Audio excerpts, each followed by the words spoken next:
For it is easier for a camel to go through the needle's eye than for a rich man to enter into the kingdom of God. And they that heard it said, Who then can be saved? And he said, The things which are impossible with men are possible with God.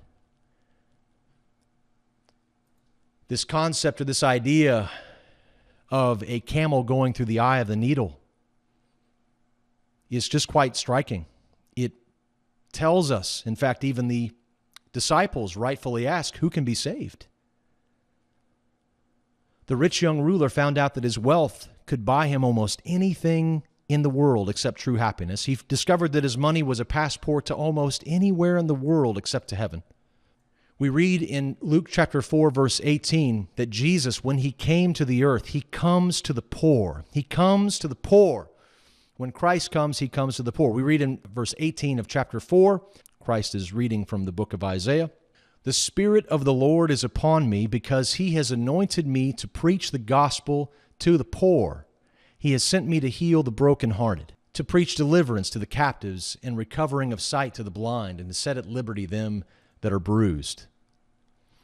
In other words, the gospel is made for the poor. It's made for the poor. And you know, the poor actually serve as a question to the rich.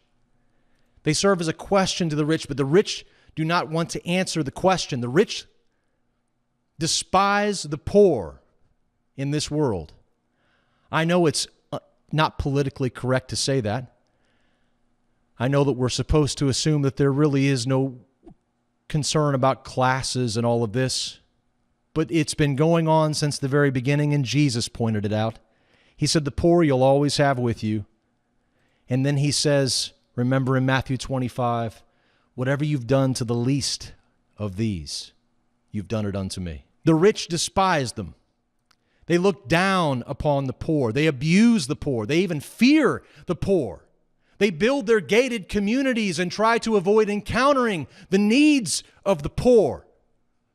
And one of the most recent instances of this fear in the United States, for example, was seen in the migrant caravan of poor people coming from Central America that was plastered all over American TV screens. The rich sought to turn American guns on these poor people rather than to love and care for them. The rich despise the poor.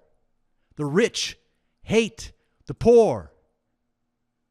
This is not some new law. This has always been. Man lives in denial about himself.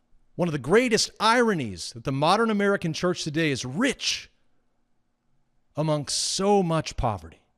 The Bible tells us that the poor will always be among us, and that they serve as a question to us. They serve as a question, and we despise the question when we're rich. Here we see right here, Matthew 25, when all the peoples of the nations are brought before God at the end of time. And we move halfway through the actual story right into the part where those who were rich and those who did not want to help are mentioned. Then shall he say also unto them on the left hand, Depart from me, you cursed, into everlasting fire, prepared for the devil and his angels. For I was hungry, and you gave me no food. I was thirsty, and you gave me no drink. I was a stranger, and you took me not in. I was naked, and you clothed me not. I was sick, I was in prison, and you visited me not. And then they shall answer him and say, Lord, when saw we you hungry or thirsty or a stranger or naked or sick or in prison and did not minister to you? Then he shall say to them, Verily I say unto you, since you did it not to one of the least of these, you did it not to me.